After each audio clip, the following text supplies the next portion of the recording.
Hello students, आज बच्चों हम एटॉमिक और आयनिक रेडियस के बाद अगला टॉपिक पढ़ेंगे आयनाइजेशन एंथैल्पी या आयनाइजेशन एनर्जी। थोड़ा सा हमने सेकंड यूनिट में पढ़ा था इसके बारे में, देखते हैं क्या है।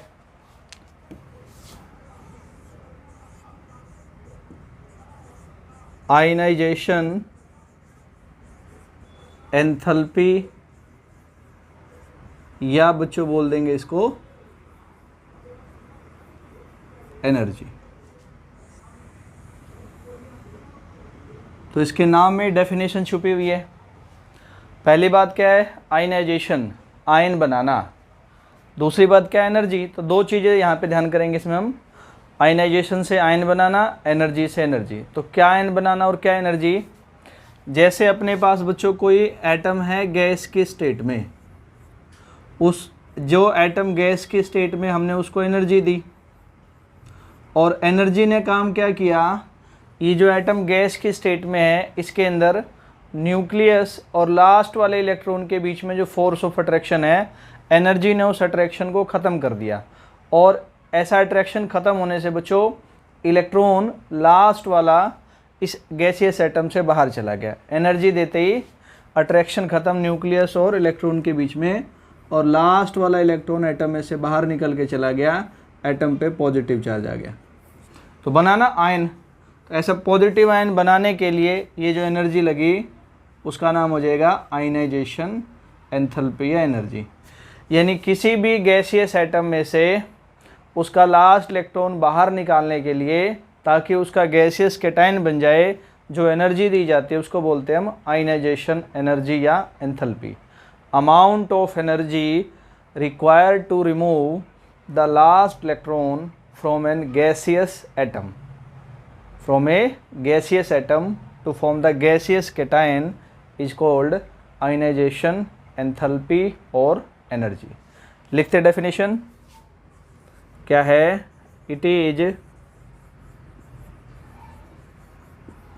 अमाउंट ऑफ एनर्जी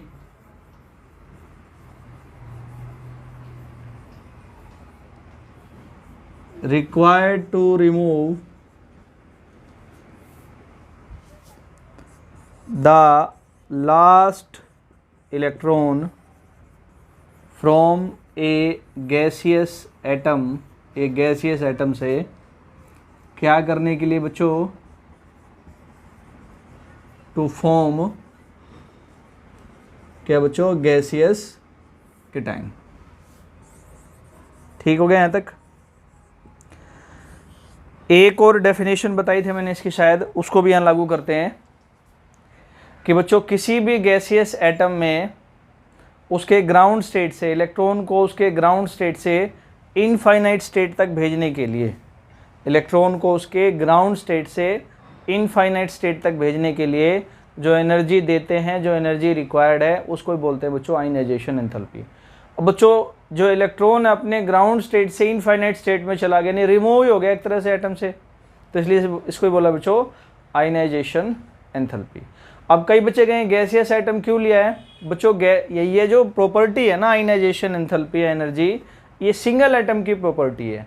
और एटम बच्चों सिंगल, आइसोलेटेड या अकेला बोलो, कब मिल सकता है? जब वो गैस की स्टेट में होगा।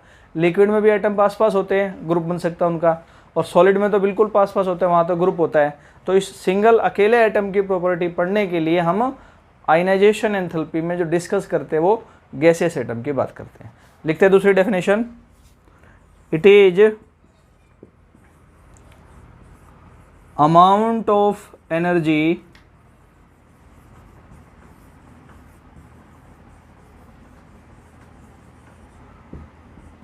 required to move the electron, कहाँ से कहाँ? from its ground state to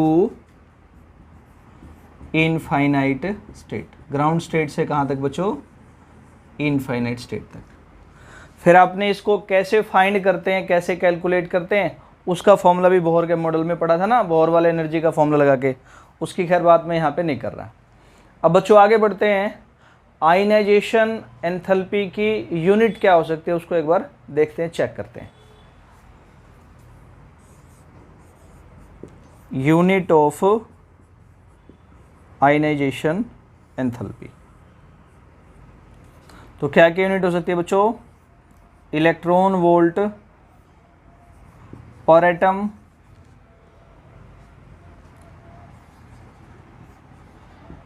kilo calorie पर मोल, या तीसरी यूनिट हो सकती है बच्चों किलो जूल पर मोल। 3 यूनिट बताई मैंने, इलेक्ट्रॉन वोल्ट पर एटम, या बच्चों किलो कैलोरी पर मोल, या तीसरी यूनिट बच्चों किलो जूल पर मोल। इन तीनों यूनिट्स का आपस में क्या रिलेशन हो सकता है, एक बार इस बात को भी देखते हैं, डिस्कस करते हैं। यूनिट थी इलेक्ट्रॉन वोल्ट पर एटम, किलो कैलोरी पर मोल, किलो जूल पर मोल, इन तीनों को कैसे आपस में रिलेट कर सकते हैं उस बात को देखते हैं। 1 इलेक्ट्रॉन वोल्ट पर एटम इक्वल होता है बेटा 3.83 इंटू 10⁻⁻20 किलो कैलोरी पर एटम।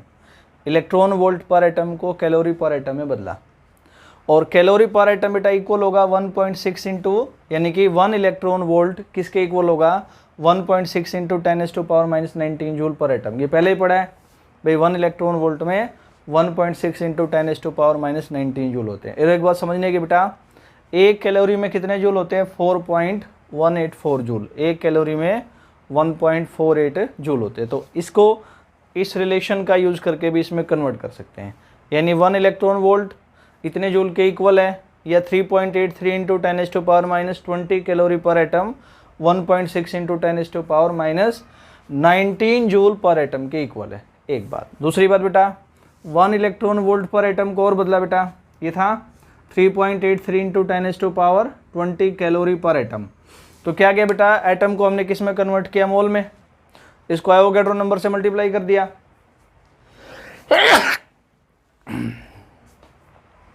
एटम को मोल में बदलने के लिए एवोगैड्रो नंबर से मल्टीप्लाई कर दिया। इसको सोल्व किया, क्या है बेटा ये 23.06 किलो कैलोरी पर मोल। समझ आई बात? क्या बोला मैंने बेटा?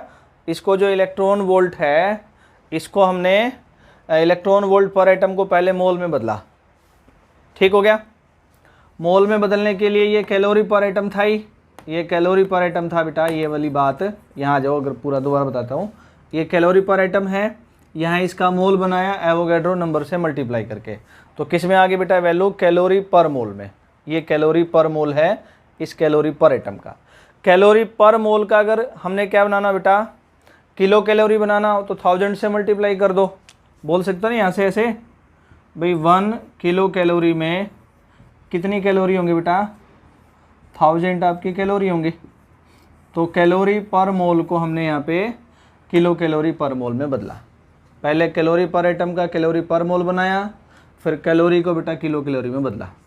अगली बात, फिर और क्या बदल किया बेटा? देखो, ये 1 इलेक्ट्रॉन वोल्ट पर एटम है, तो इसको बेटा इलेक्ट्रॉन वोल्ट को जूल में बदला। लिख दिया, 1 इलेक्ट्रॉन वोल्ट में 1.6 इंटू 10⁻⁻19 जूल होते हैं। इलेक्ट्रॉन वोल्ट का जूल आ गया। एटम का बेटा मोल बनाने के लिए एवोगैड्रो नंबर से मल्टीप्लाई कर दिया। तो क्या बन गई ये वैल्यू बेटा? अगर इसकी बात करेंगे, ये क्या है? ये जूल पर मोल है।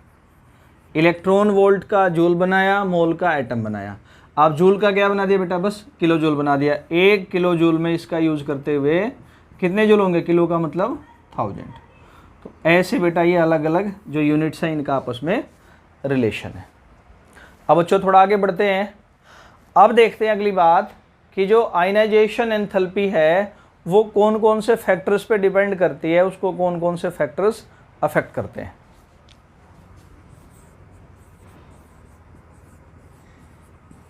Factors affecting ionisation enthalpy. बड़े आसान आसान से फैक्टर्स हैं, सबके आपने पहले नाम सुने हैं। देखते हैं एक एक फैक्टर। सबसे पहला फैक्टर है बच्चों न्यूक्लियर चार्ज। तो क्या है बेटा nuclear charge? Force of attraction bye nucleus on the outer most electron. Nucleus last वाले इलेक्ट्रॉन पे जो फोर्स ऑफ अट्रैक्शन लगाता है उसी को हम न्यूक्लियर चार्ज बोलते हैं। और लास्ट वाले इलेक्ट्रॉन को अपने को निकालना है। तो बेटा समझते हैं, देखें यहाँ पे ध्यान से, ये न्यूक्लियस है और ये लास्ट वाला इलेक्ट्रॉन है। मान लिया बच्चों यहाँ न्यूक्लियर चार्ज इस इलेक्ट्रॉन पे ज़्यादा लग रहा है, मतलब न्यूक्लियस इस इलेक्ट्रॉन पे फोर्स ऑफ अट्रैक्शन ज़्यादा लगाएगा, यानी न्यूक्लियस इलेक्ट्रॉन को मजबूती से पकड़ के रखेगा। तो आप अगर थोड़ी सी एनर्जी देंगे, क्योंकि इसकी न्यूक्लियस की पकड़ मजबूत है, तो बच्चों इलेक्ट्रॉन बाहर नहीं आ सकता, क्योंकि पकड़ रखा ना न्यूक्लियस ने मजबूती से। तो ऐसे इलेक्ट्रॉन को जिसको न्यूक्लियस ने मजबूती से पकड़ रखा है, स्ट्रॉन्ग अट्रैक्शन लगा रखा है, निकालने के लिए एनर्जी क्या लगेगी? ज़्यादा लगेगी।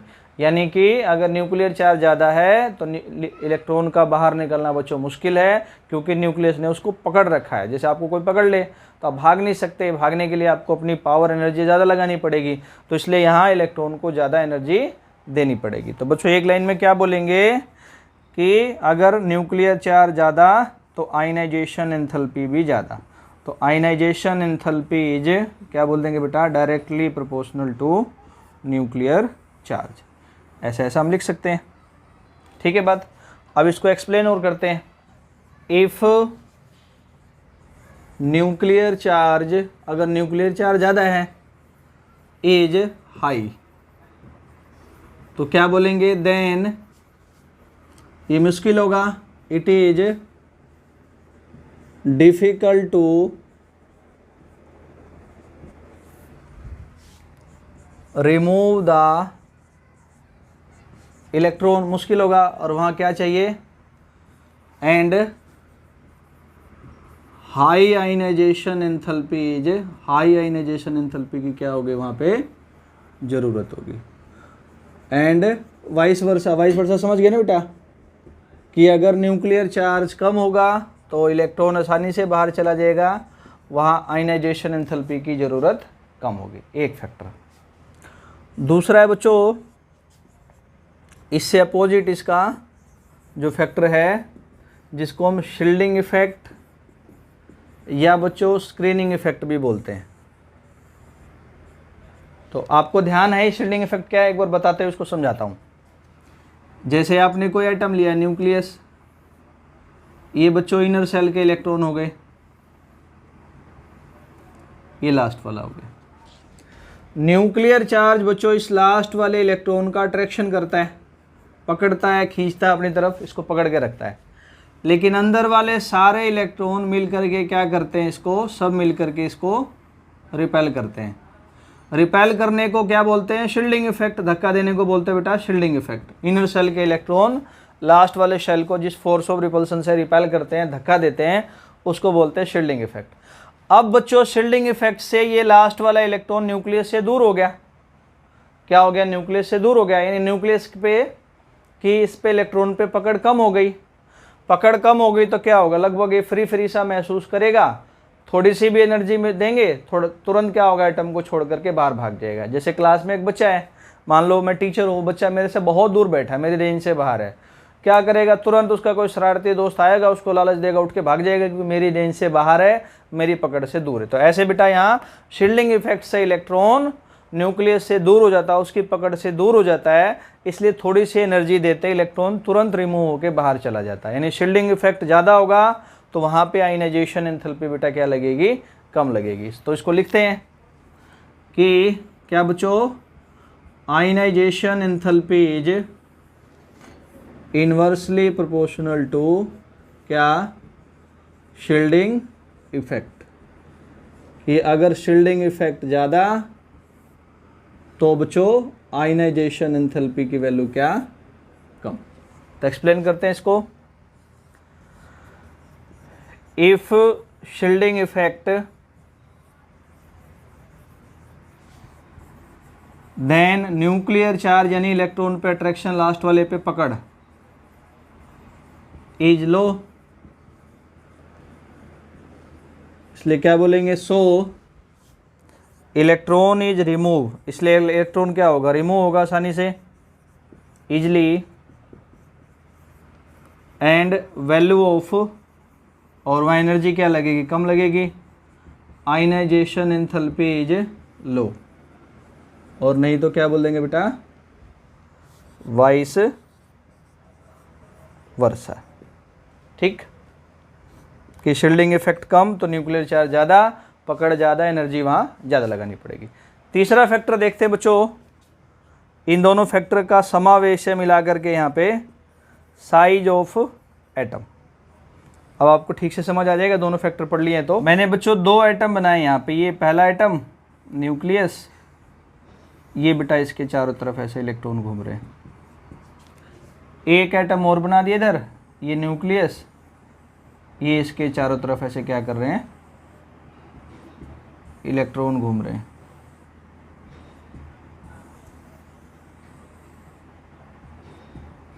तो देखते हुए डायग्राम क्या बोलेंगे बच्चों, इस एटम का साइज स्मॉल है, इसका लार्ज है।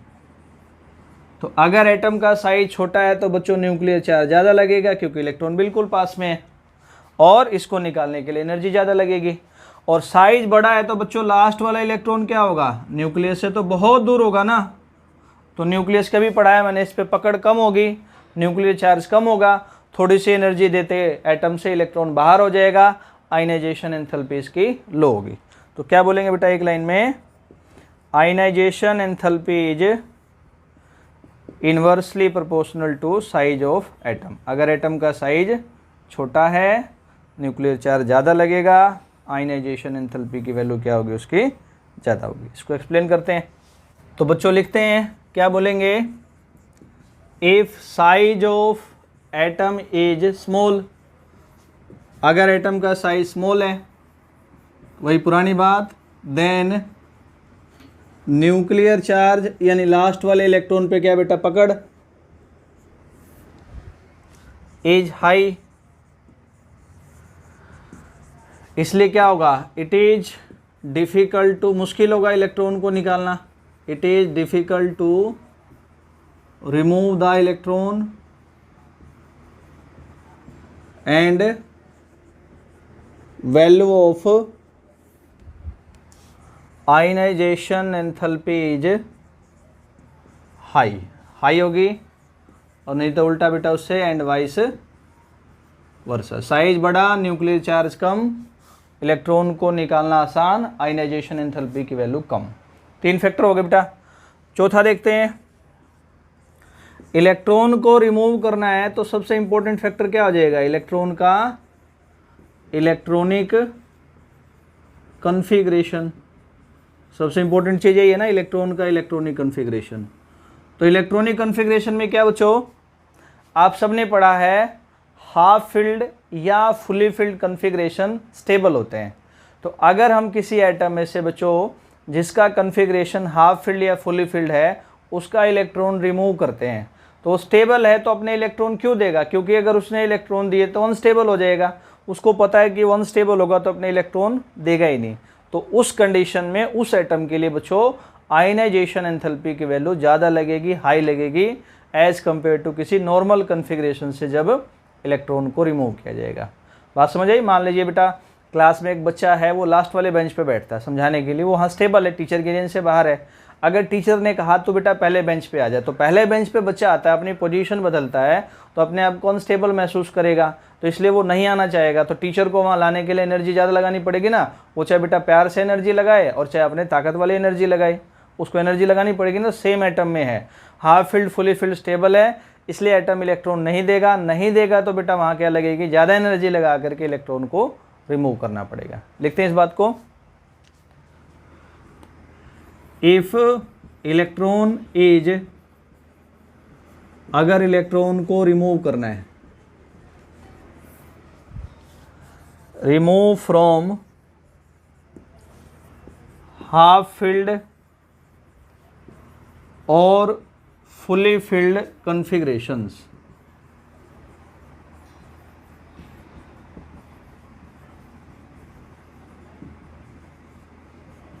then हाई लिख दिया, half field, then high value of ionization enthalpy is required, ज़्यादा आयनाइजेशन एंथैल्पी की जरूरत होगी।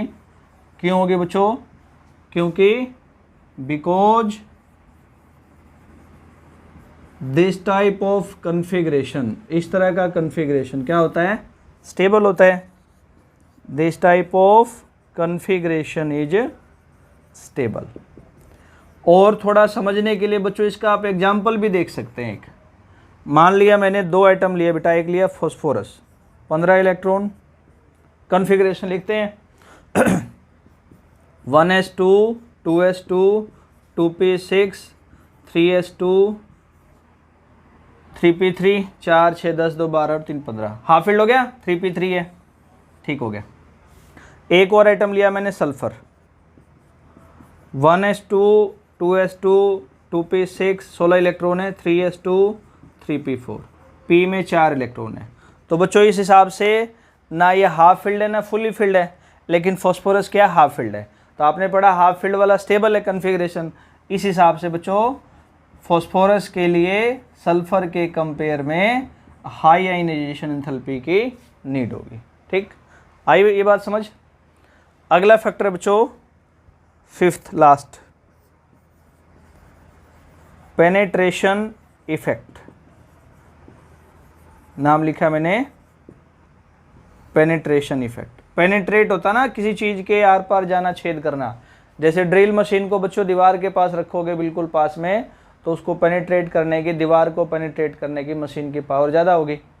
दूर होगी तो बेटा दीवार को पेनेट्रेट करने की पावर कम होगी। खैर इसी बात को यहाँ जोड़ते हैं। पेनेट्रेशन इफेक्ट क्या बच्चों एटम के केस में, hold of nucleus on the orbital, orbital पे न्यूक्लियस की कितनी पकड़ है, एटॉमिक ऑर्बिटल पे न्यूक्लियस की कितनी पकड़ है, उसको बोलते हैं बच्चों हम पेनेट्रेशन इफेक्ट। लिखते हैं इस बात को, hold of nucleus on atomic orbital is called penetration effect। अगर न्यूक्लियस की ऑर्बिटल पे पकड़ हो गई तो उस ऑर्बिटल का इलेक्ट्रॉन बाहर निकालना मुश्किल होगा, और मुश्किल होगा तो वहाँ एनर्जी या बोले आयनाइजेशन एंथैल्पी ज़्यादा लगेगी। यानी जिस ऑर्बिटल पे न्यूक्लियस की पकड़ ज़्यादा, पेनिट्रेशन इफेक्ट ज़्यादा, उसके बेटा आयनाइजेशन एंथैल्पी भी ज़्यादा। इस बात को लिख लेते हैं।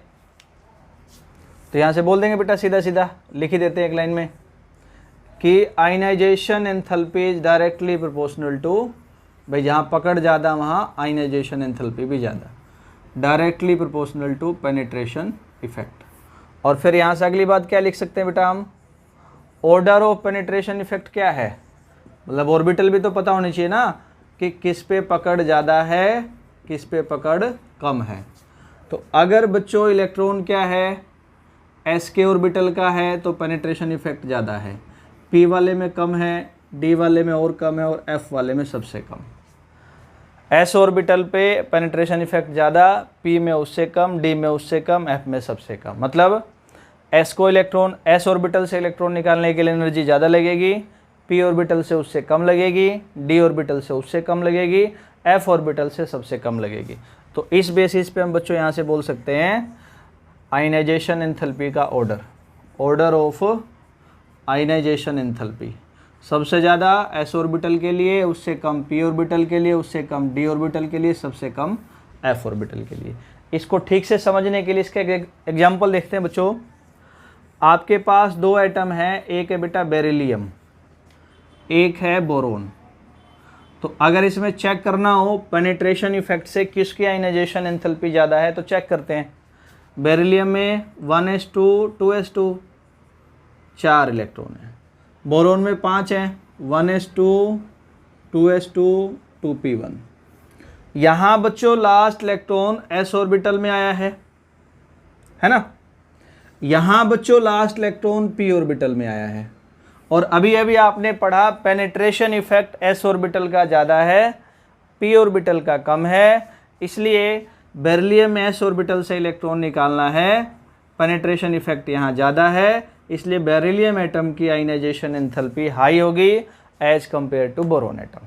ठीक है, तो बच्चों कौन कौन से फैक्टर देखे, पहला देखा न्यूक्लियर चार्ज, अगर वो ज़्यादा तो आयनाइजेशन एंथैल्पी भी ज़्यादा।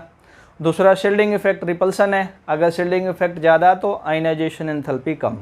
तीसरा देखा बच्चों साइज ऑफ एटम, एटम का साइज अगर स्मॉल है न्यूक्लियर चार्ज ज़्यादा होगा, आयनाइजेशन एंथैल्पी ज़्यादा। चौथा देखा बच्चों fully filled half filled configuration, ऐसे कन्फिग्रेशन स्टेबल होते हैं, इसलिए इस तरह के कन्फिग्रेशन से इलेक्ट्रॉन रिमूव करने के लिए आयनाइजेशन एंथैल्पी की वैल्यू ज़्यादा लगती है। और लास्ट में पड़ा बेटा पेनिट्रेशन, ऑर्बिटल पे न्यूक्लियस की पकड़ कितनी है, पकड़ ज़्यादा होगी तो एनर्जी ज़्यादा लगेगी, पकड़ या पेनिट्रेशन इफेक्ट का ऑर्डर है SPDF, तो अगर इनके ऑर्बिटल से इलेक्ट्रॉन निकालेंगे तो आयनाइजेशन एंथैल्पी का भी यही ऑर्डर होगा। ठीक, अगली बात करते हैं बच्चों इसी में आयनाइजेशन एंथैल्पी में सक्सेसिव आयनाइजेशन एंथैल्पी। क्या बोला मैंने, सक्सेसिव आयनाइजेशन एंथैल्पी। सक्सेसिव मतलब क्या, लगातार ना, क्या लगातार, देखते हैं बेटा मैंने कोई आइसोलेटेड गैसियस एटम लिया और इसको मैंने आयनाइजेशन एंथैल्पी दी और इसका बच्चों एक इलेक्ट्रॉन बाहर आ गया, इस पे पॉजिटिव चार्ज आ गया, ये लिख दिया मैंने, ठीक हो गया। फिर ये जो पॉजिटिव आयन बना है, केटाइन बना बेटा, इसको दोबारा पकड़ लिया मैंने, फिर से इसको आयनाइजेशन एंथैल्पी दी और पॉजिटिव आयन का भी इलेक्ट्रॉन बाहर आ गया, 2 पॉजिटिव आ गया, समझ आ रही बात, दोबारा इलेक्ट्रॉन निकला, एक बार और पॉजिटिव आ गया। फिर बच्चों मैंने 2 पॉजिटिव को भी पकड़ लिया, ये भी गैसियस एटम है, गैसियस स्टेट में एटम नहीं केटाइन है, इसको भी आयनाइजेशन एंथैल्पी दी और इस 2 का भी एक इलेक्ट्रॉन बाहर हो गया, इस पे क्या आ गया बच्चों 3 पॉजिटिव, यहाँ इलेक्ट्रॉन बाहर।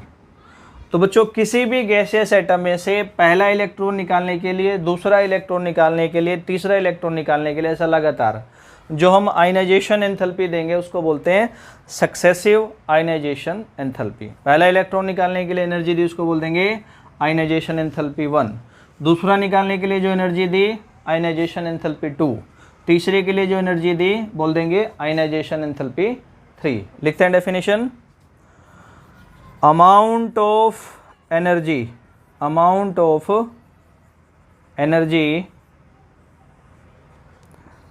required to remove first, second and third electron from an atom, एक एटम से।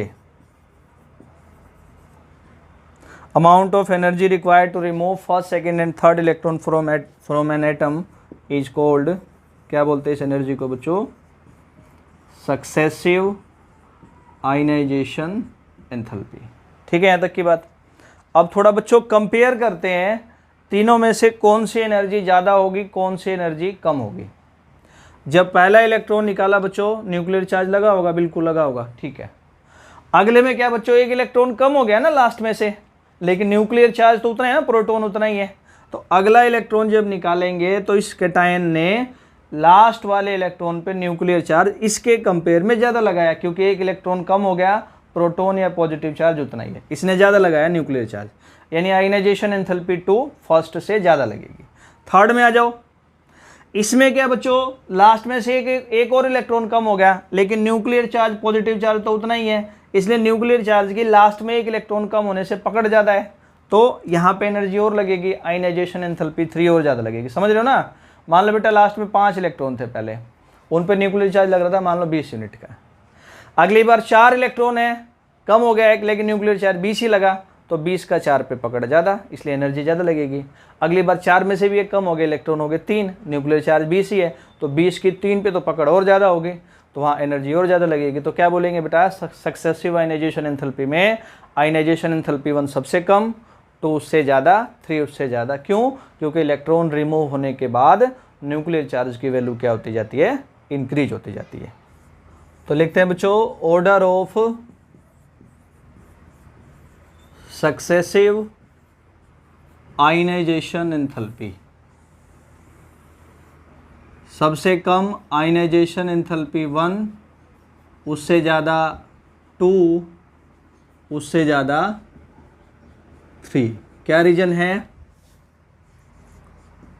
With removal of electron, electron remove होने से, value of nuclear charge, nuclear charge की value, value of nuclear charge क्या होता जाएगा, इंक्रीज होता जाएगा। इसलिए न्यूक्लियर चार्ज इंक्रीज होने से value of nuclear charge increases. Due to this, ऐसा होने की वजह से आयनाइजेशन एंथैल्पी क्या होती जाएगी बच्चों, इंक्रीज होती जाएगी। कहाँ से कहाँ तक, फ्रॉम आयनाइजेशन एंथैल्पी 1 से लेके 3 तक। ठीक, अब बच्चों आगे बढ़ते हैं थोड़ा। अब देखते हैं पीरियोडिक टेबल के अंदर आयनाइजेशन एंथैल्पी का क्या वेरिएशन होता है। यानी अगर हम अलोंग द पीरियड चलें या डाउन द ग्रुप चले तो कहाँ आयनाइजेशन एंथैल्पी डिक्रीज होगी और कहाँ इंक्रीज होगी। देखते हैं इसको। तो बेटा वेरिएशन ऑफ आयनाइजेशन एंथैल्पी कहाँ पर, in periodic table.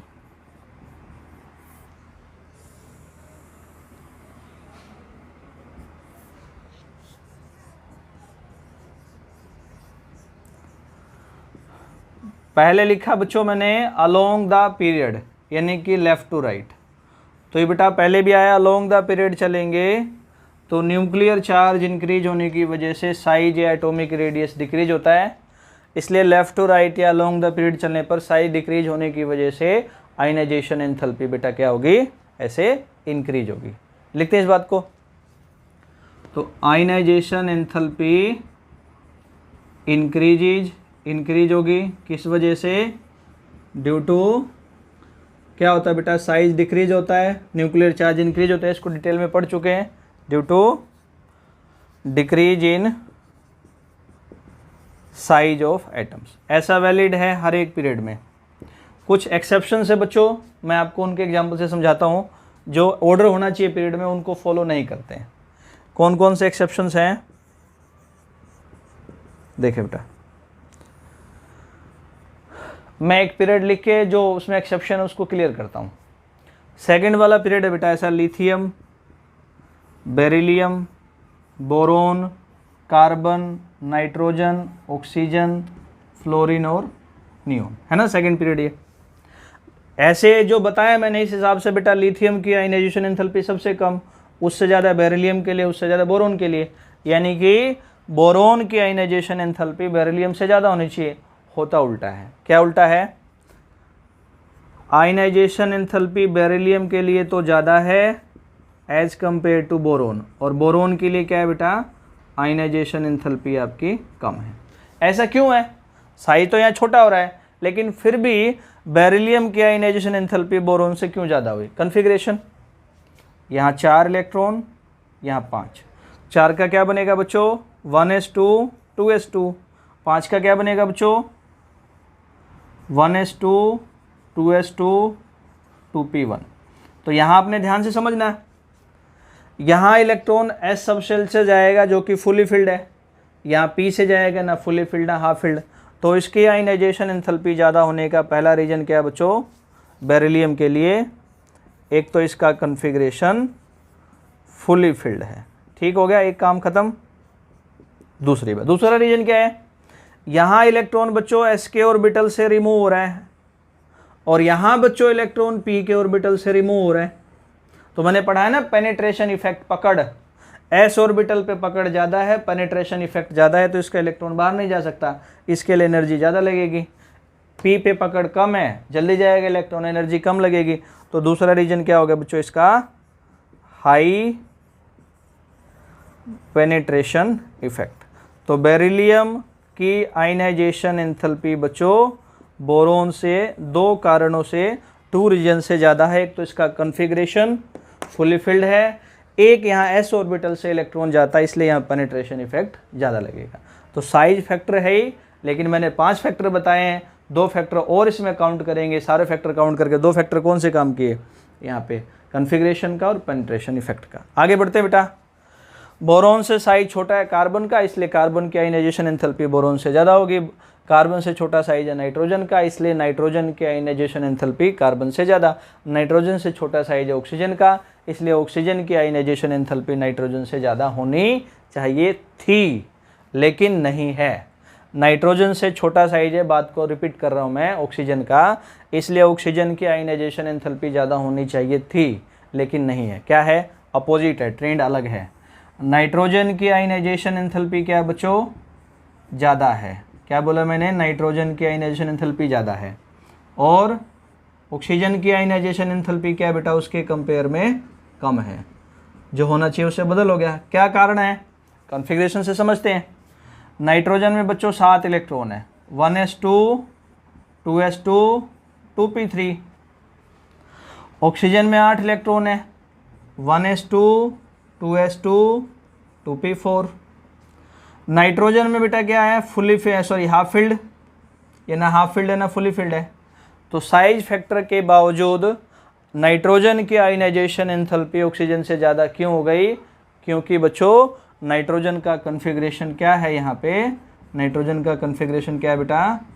Half filled है, और ऑक्सीजन का ना हाफ फिल्ड है ना फुली फिल्ड है। आइए बात समझ। और बढ़ते से बेटा लेफ्ट में है ग्रुप 1 है ना, फिर ग्रुप 2 आ गया, ऐसे चलते चलते लास्ट में ग्रुप 17 और 18 आ गया। तो लेफ्ट में सबसे कम आयनाइजेशन एंथैल्पी, बड़ा साइज है ना, तो बोलेंगे बेटा ग्रुप 1 के लिए क्या है? Lowest ionisation enthalpy. उससे ज़्यादा किसके लिए? ग्रुप 2 के लिए। यानी क्या बोलेंगे इसके लिए? इससे तो ज़्यादा है, लेकिन वैसे टेबल में ग्रुप सेकंड के लिए सेकंड लोवेस्ट आयनाइजेशन एंथैल्पी। चलते चलते अब लास्ट में आ गए। फिर कई बच्चे फिर कंफ्यूज होंगे कि आपने पढ़ाया था सर कि ग्रुप 18 के एटॉमिक रेडियस या साइज वंडरवाल होने से सबसे बड़ा है, तो अभी तो आप कहेंगे सर कि ट्रेंड के हिसाब से इसकी आयनाइजेशन एंथैल्पी हाईएस्ट है। साइज बड़ा है तो आयनाइजेशन एंथैल्पी हाईएस्ट कैसे हो जाएगी? तो क्या देखेंगे बेटा? वो बात तो है ही, लेकिन ग्रुप 18 का कन्फिग्रेशन फुली फिल्ड होता है। ये नोबल गैस है, अकेला ही ग्रुप है ना पीरियोडिक टेबल में 18 जिसका कन्फिग्रेशन फुली फिल्ड होता है। इस वजह से बच्चों ग्रुप 18 की आयनाइजेशन एंथैल्पी पूरे पीरियोडिक टेबल में हाईएस्ट होती है। तो हाईएस्ट आयनाइजेशन एंथैल्पी किसके लिए है? ग्रुप 18 के लिए है। हाईएस्ट आयनाइजेशन एंथैल्पी है इसके लिए। क्यों है बच्चों? ड्यू टू क्या रीजन? Fully filled configuration. ठीक, आई बात समझ? तो ये बच्चों पीरियड के अलोंग क्या होता है? आयनाइजेशन एंथैल्पी का वेरिएशन होता है। अब इसी बात को देखते हैं, इस वेरिएशन को down the group. Down the group तो बच्चों डाउन द ग्रुप आपने पढ़ा है, एक एक शेल इंक्रीज होने से एलिमेंट का साइज रेडियस इंक्रीज होता है, इसलिए आयनाइजेशन एंथैल्पी क्या होगी बेटा? डिक्रीज होगी। साइज बड़ा होगा, आयनाइजेशन एंथैल्पी कम होगी, डिक्रीज होगी। तो down the group ionisation enthalpy decreases किस वजह से? Due to increase in size of elements का साइज इंक्रीज होने से। कई जगह बच्चों एक्सेप्शंस आएंगे, कहीं इनर शेल के अंदर डाउन द ग्रुप आते हुए एकदम डी और एफ के ऑर्बिटल आ गए तो शील्डिंग इफेक्ट पुअर लगेगा, न्यूक्लियर चार्ज ज़्यादा लगेगा, वहाँ एनर्जी ट्रेंड से अलग क्या हो जाएगी? इंक्रीज हो जाएगी। वो जब पर्टिकुलर ग्रुप आएंगे बेटा तो मैं आपको एग्जांपल बताऊंगा। ऐसा करते हुए आपका जो आयनाइजेशन एंथैल्पी वाला टॉपिक है वो कंप्लीट